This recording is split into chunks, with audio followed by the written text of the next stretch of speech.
Hello दोस्तों, स्वागत है आपका एक बार फिर हमारे इस चैनल रामाजी मीडिया में।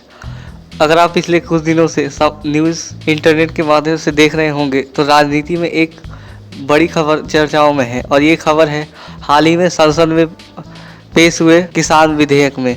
और इस विधेयक के पास होने के बाद देश में इसका विरोध अकाली दल और अन्य नेताओं द्वारा किया जा रहा है। आखिर ऐसा क्या है इस विधेयक में जिससे किसानों को इतना नुकसान या फिर उन्हें बर्बाद होने का डर सता रहा है? तो आइए जानते हैं इस वीडियो के माध्यम से। लोकसभा में पारित कृषि से जुड़े 3 अहम विधेयकों का पंजाब से लेकर महाराष्ट्र तक विरोध हो रहा है।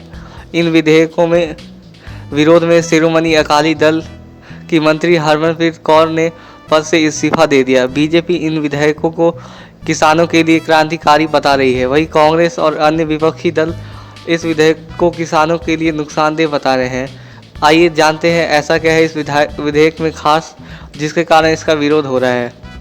लोकसभा में पारित हुए 3 कृषि विधेयकों में कृषि उत्पादन, व्यापार और वाणिज्य विधेयक, मूल्य आश्वासन पर किसान समझौता और कृषि सेवा और आवश्यक वस्तुओं का संशोधन है।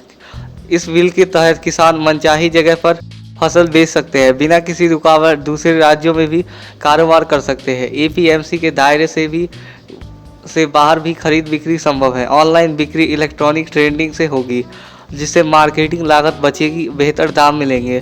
फसल की बिक्री पर कोई टैक्स नहीं लगेगा। दूसरे विधेयक के तहत राष्ट्रीय स्तर पर कॉन्ट्रैक्ट फार्मिंग को व्यवस्था बनेगी। रिस्क किसानों का नहीं, एग्रीमेंट करने वालों पर होगा। किसान कंपनियों को अपनी कीमत पर बेचेंगे। किसानों की आय बढ़ेगी, बिचौलिए राज खत्म होंगे और सीमा विवाद निपटारे की व्यवस्था होगी।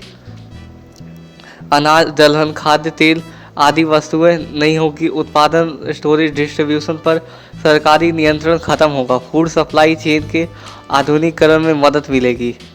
आप जानते हैं इसका विरोध क्यों हो रहा है। दरअसल किसानों और व्यापारियों को इन विधेयकों से एपीएमसी मंडियां खत्म होने की आशंका है।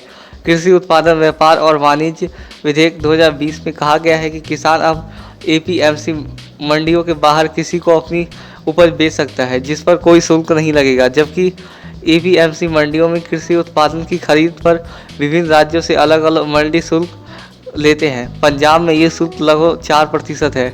लिहाजा मंडी के कारोबारियों को डर है कि अगर बाहर से शुल्क का कारोबार होगा तो कोई मंडी नहीं आना चाहेगा। पंजाब, हरियाणा में एमएसपी गेहूं, धान की खरीदारी करती है। किसानों को डर है कि नए कानून के बाद एमएसपी खरीद नहीं होगी, क्योंकि विधेयक में इससे संबंधित कोई व्याख्या नहीं है। पंजाब में सत्ताधारी कांग्रेस पहले से ही इस विधेयक का विरोध कर रही है।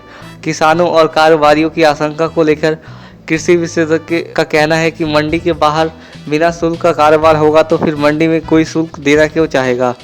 नीति आयोग के उपाध्यक्ष ने कहा कि लोकसभा में कृषि क्षेत्र से संबंधित 2 विधेयकों के पारित होने का स्वागत करते हुए किसानों को सशक्त बनाएंगे और कृषि के भविष्य पर व्यापक प्रभाव पड़ेगा। किस बारे में क्या राय है, अपनी राय हमें कमेंट में दें। और अगर आपको ये वीडियो अच्छा लगे तो इसे लाइक करें और हमारे चैनल को सब्सक्राइब करें।